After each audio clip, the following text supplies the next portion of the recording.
Yo, balik lagi sama gue di channel Bermatin. Dan ya, pada kesempatan kali ini baru malam hari ya, baru bisa untuk bikin video teman-teman. Jadi kemarin malam saya juga ada bikin untuk video Bitcoin dan juga Chainlink gitu ya. Jadi mungkin yang tertarik untuk akumulasi Chainlink bisa ditonton di video kemarin gitu ya.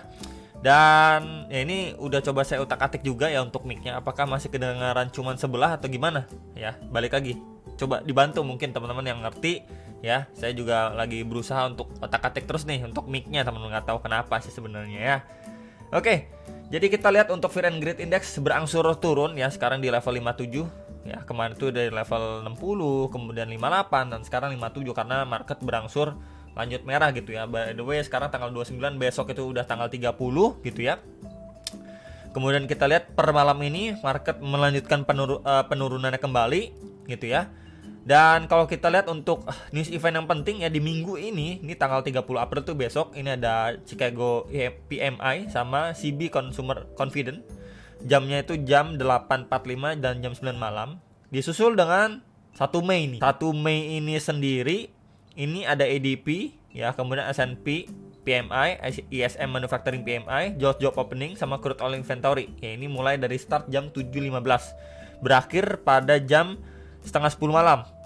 Nah, ditambah lagi atau dilanjutkan lagi di tanggal 2 Mei. Nah, ini jam 1 subuh nih teman-teman. Ya, FOMC statement, kemudian ada FOMC interest rate decision gitu ya. Kemudian ada press conference-nya. Ya, ini jam 1 subuh. Kemudian press conference jam setengah 2 subuh. Dilanjut lagi ada initial jobless claim di tanggal 2 Mei, tapi ini malam harinya ya, setengah 8 malam. Kemudian tanggal 3 Mei ini ada average hourly earning, non-farm payroll ya, employment rate, S&P Global Service PMI, ISM non manufacturing ya. Ini mulai jam setengah 8 malam sampai jam 9 malam ya. Jadi yang menurut saya pribadi menjadi concern itu di tanggal 1 dan tanggal 2 gitu ya. Karena kita bisa lihat dari jam 7-nya ini udah beruntun gitu ya sampai jam setengah 10 malam, kemudian dilanjut lagi subuhnya. Nih dini hari jam 1 subuh sama jam setengah 2 subuhnya gitu ya. Jadi memang momen krusialnya itu tanggal 1 dan tanggal 2-nya. Ya, ini adalah penentu apakah The Fed itu masih nge-pause atau malah nge-cut rate, teman-teman ya. Jadi benar-benar dinantikan lah ya. Kemudian kalau kita lihat sedikit ya atau sekilas untuk liquidation heat map ya, ini 24 jam terakhir dia udah visit ke bawah ya. Ini by the way ya, di area-area seperti 61.800-an ini udah kejemput, cuman di area 61.600-an ini belum kejemput nih teman-teman. Ya, masih cukup tebal di sekitar 27,13 ya. Sedangkan bagian atasnya ini di sekitar 62.966, ini di 30,37 million ya. Jadi ini bisa aja dia masih ngejepret bawah. Kita bisa lihat ya, next lagi kalau terdekat itu di sekitar 61.690 dolar.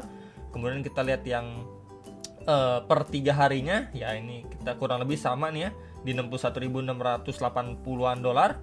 Kemudian kita lihat lagi untuk 1 minggunya ya, per weekly-nya bagian bawahnya itu tidak terlalu tebal nih by the way teman-teman ya. Tebalnya malah di atas nih di 67.300-an.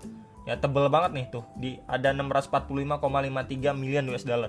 Jadi balik lagi ya, menjelang tanggal 1 dan tanggal 2 ya, kita melihat kalau secara liquidation heat map memang weekly-nya ini tebal di area 67.300 dolar. Tapi apakah ya, atau kita butuh yang sesuatu yang bisa men-trigger market hingga visit area situ? Ini case-nya sebelum The Fed itu memutuskan dan press conference teman-teman ya. Jadi ini kan udah hari kejepit, apakah memang beberapa rilis data mulai besok ya, beberapa hari ke depan itu bisa memberikan market itu angin segar, akhirnya Bitcoin itu ke-trigger naik sampai 67 ribuan up dolar, atau market masih mewanti-wanti waspada untuk The Fed kalau ya masih pause gitu ya, malah dia lanjut turun lagi gitu ya. Jadi ini bukanlah sebuah acuan pasti dia bakal ke 67 ribu ya untuk ngejemput ya. Tentunya kita juga harus berpikir secara rasional. Kira-kira apa yang benar-benar bisa men-trigger market? Let's say dari level 62.000 dolar ini up lagi ke 67 ribuan dolar something ya. Ini di sekitar 67.300 dolar lah. Ya, itu selisih kurang lebih 5 ribuan dolar lah Ya, kira-kira apa nih yang bisa bikin market rebound $5.000 gitu jelang the Fed? Kalau nggak ada yang benar-benar positif, market masih fear seperti ini gitu ya, masih melanjutkan tren penurunannya, ya bisa aja malah ngetes lagi ke 60.000, $59.000 gitu ya. Oke. Next, ini pembahasan ya untuk Bitcoin secara weekly dulu, baru nanti kita bahas untuk secara daily, kemudian hourly, baru Bitcoin dominance, dan juga terakhir akan pembahasan mantap sedikit lah ya. Secara weekly ini sebenarnya singkat aja, cukup penting ya, simple juga. Ini kita bisa gunakan weekly dengan bantuan garis warna biru. Ini adalah EMA 21. Ya, biasanya saya pribadi gunakan EMA karena cenderung lebih bisa dikatakan bahasa mudahnya itu lebih lengket lah ke price action ya dibandingkan MA. Ya, makanya saya pakai EMA, teman-teman ya. Oke.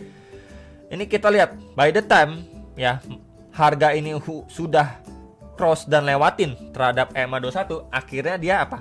Akhirnya dia retest lagi, bahkan breakdown, teman-teman. Kita bisa lihat ya. Oke, kemudian apa lagi? Dia mampu break lagi, akhirnya breakdown. Ya, bikin tail candle lewatin dari EMA 21 secara weekly. Kemudian break lagi, jauhin lagi kan. EMA 21 akhirnya breakdown lagi, lewatin. Ya. And then next apa lagi? Next dia mampu break, ya belum retest, lanjut naik lagi, teman-teman. Ya. Jadi possible sejauh apapun untuk si Bitcoin secara weekly meninggalkan EMA 21, soon or later dia akan visit. Bahkan kecenderungannya dia bikin tail candle seolah-olah dia mau breakdown di bawah level area tersebut, atau memang kita bisa bilang bermain harganya untuk sementara waktu bisa dibilang di bawah EMA 21 sebelum akhir rebound, teman-teman. Ya. Jadi skenario seperti pergerakan sebelum-sebelumnya ini bisa menjadi bahan pertimbangan, dan posisinya untuk posisi saat ini ya, EMA 21 kita ini berada di level berapa, bro? Di sini. Ya, di sekitar 56.400-an dolar EMA 21-nya. Gitu ya.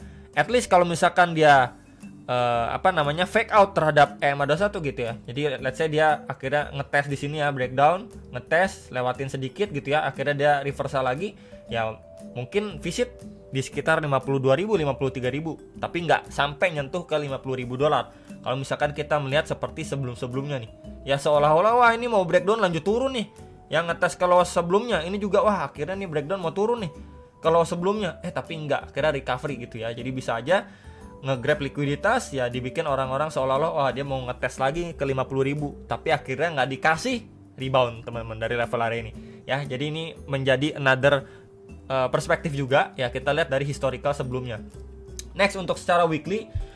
Untuk weekly sendiri, untuk weekly sendiri ya, daily tadi dia sempat sampai 61.700-an, barusan banget malam ya. Kemudian mengalami pemantulan lah sedikit, teman-teman. Cuman yang menjadi concern adalah terakhir kali minggu setelah dia naik visit resistance support sebelumnya ya di sekitar 64.200-an dolar, reject dari situ. Kemudian secara daily-nya red candle, sekarang juga lagi red candle gitu ya. Masih possible sekali ya untuk dia visit ke 60.700-an dolar. Ya, dimana sebelumnya juga beberapa kali di visit berupa tail candle, teman-teman. Ya. Jadi ini menjadi next concern kalau misalkan tengah malam mendapatkan gempa susulan ya, maka nggak usah kaget kalau nanti dia visit ke 60.700-an dolar lagi, atau malah memang malam atau dini hari nanti kita mendapatkan gempa susulan akan masuk ke box ajaib yang kita tunggu-tunggu bersama-sama gitu ya. Market benar-benar dalam ketakutan ya menjelang the Fed, keputusan the Fed udah drop duluan gitu ya.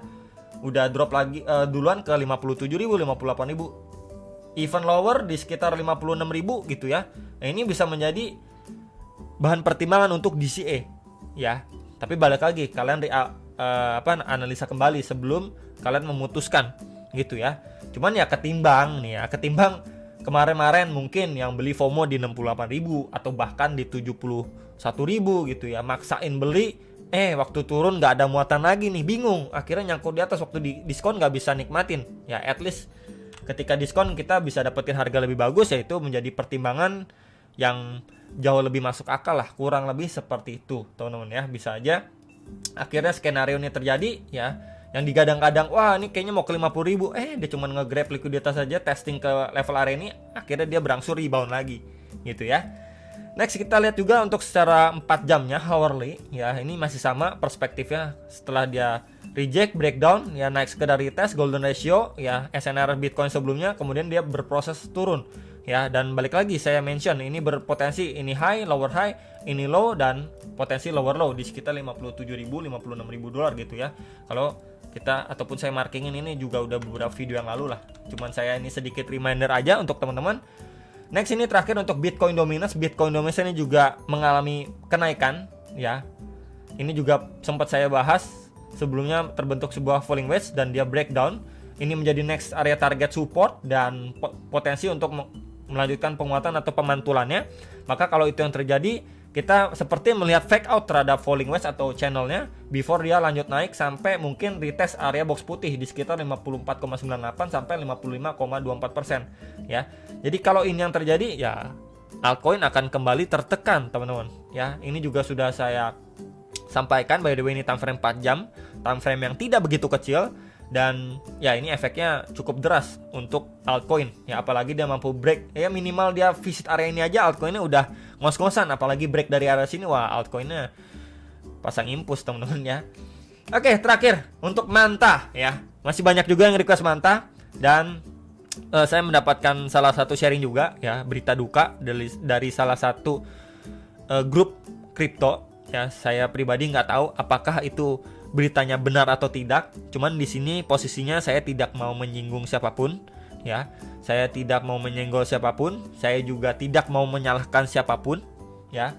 Cuman intinya saya mau mention ini adalah, kita kalau mau masuk ya, buat teman-teman juga sekalian, mau yang baru ataupun yang lama, saya mereminder kembali, dimanapun kita menaruh uang kita, kita harus penuh dengan perhitungan teman-teman ya. Apalagi financial market ya, yang marketnya itu benar-benar volatile, dinamis gitu ya, dan dimana makin hari kita cari uang makin susah ya. Ketika memang kita berani untuk mengalokasikan dana kita untuk brand investasi ataupun trading, pakailah dengan sebijak mungkin. Jangan pernah all in. Balik lagi saya infokan, jangan pernah all in di koin apapun ya, di koin apapun, gak cuman Manta ya. Kalau kalian bahkan all in di meme coin karena ketrigger lihat orang lain, wah dia modal puluhan juta, modal ratusan juta, modal 500.000, bisa jadi miliaran rupiah, langsung kalian all in aja ya. Nggak begitu juga konsepnya ya. Itu adalah salah beberapa orang ya, salah satu dari beberapa ratus ribu atau bahkan ratus juta orang yang gagal, yang terekspos dia berhasil ya. Kan nggak sedikit juga yang gagal ya.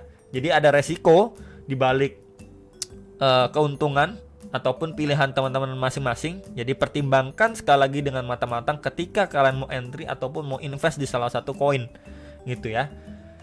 Oke, jadi untuk Manta ini sendiri, ini adalah outlook yang cukup lama saya sampaikan ke teman-teman ya. Sebenarnya dia udah masuk lah lumayan ya ke teritori di sekitar 1,3839 dolar sampai 1,52 dolar ya. 1,5 dolarnya udah ke achieve walaupun cuma tail candle kalau kita lihat di salah satu exchange ya, Bybit teman-teman.